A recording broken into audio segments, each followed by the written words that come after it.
ચાલો ગુજરાતના સાંસ્કૃતિક મેળાની એક મસ્ત મજાની સફર કરીએ. ગુજરાતને મેળાઓની ધરતી કેમ કહેવાય છે? કારણ કે અહીં આખું વર્ષ ઉત્સવ હોય છે.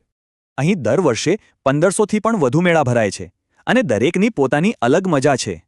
તો ચાલો શરૂઆત કરીએ 5 સૌથી મોટા અને પ્રખ્યાત મેળાથી, એટલે કે બિગ 5થી. આ 5 મેળા જુઓ, દરેકની પોતાની ખાસિયત છે, જે ગુજરાતની વિવિધતા બતાવે છે.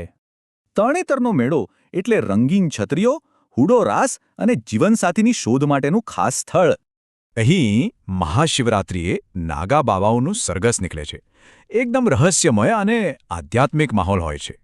આ છે ગુજરાતનો સૌથી મોટો પશુ મેળો અને હા, ખાસ કરીને ગધેડાના વેપાર માટે જાણીતો છે. શામળાજીનો મેળો આદિવાસી સમુદાયો માટે બહુ મોટો ઉત્સવ છે. ભગવાન વિષ્ણુની પૂજા થાય છે. અહીં તો શ્રદ્ધાનો મહાસાગર ઉમટે છે. લાખો ભક્તો માતાજીના મંદિરે પગપાળા જાય છે. બિગ 5 સિવાય પણ ઘણા આદિવાસી મેળા છે જે ખૂબ જ જીવંત છે.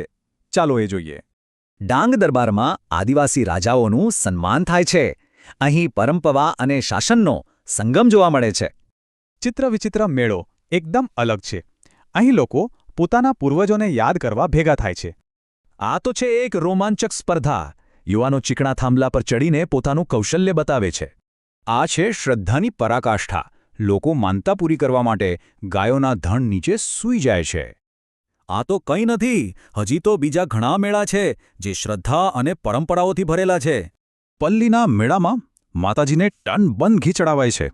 આખું ગામ ઘીની નદીઓમાં ફેરવાઈ જાય છે.